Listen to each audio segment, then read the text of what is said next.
Magandang araw po sa inyong lahat. Itinatanong sa Iglesia ni Cristo, sino ba ang tunay na Kristiyano?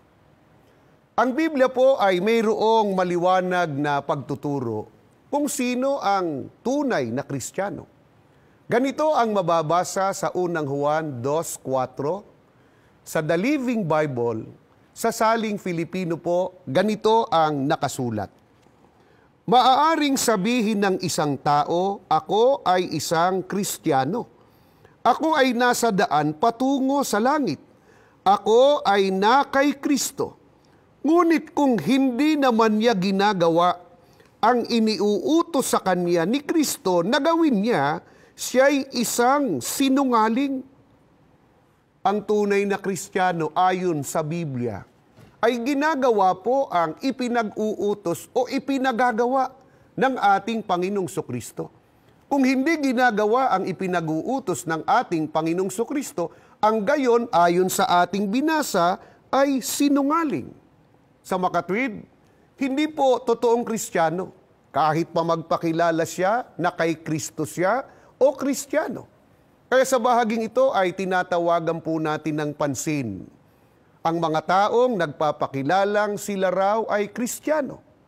Marapat ay tiyakin po muna nilang isinasagawa ba nila ang ipinag-uutos ng ating Panginoong Hesukristo?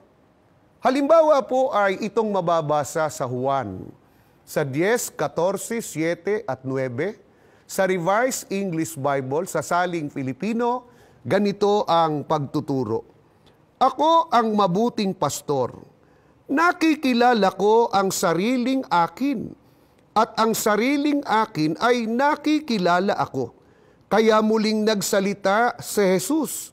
Buong katotohanang sinasabi ko sa inyo, ako ang pintuan ng kulungan ng mga tupa.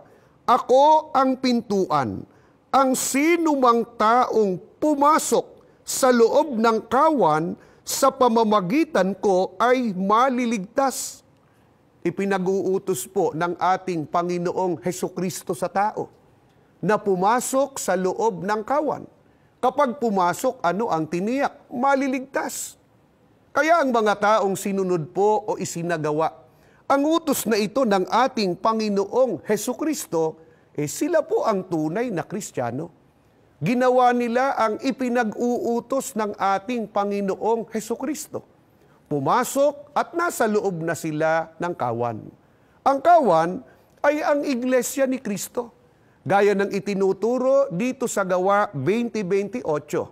Sa Lamsa Translation, sa saling Filipino, ganito po ang mababasa. Ingatan ninyo kung gayon ang inyong sarili at ang buong kawan.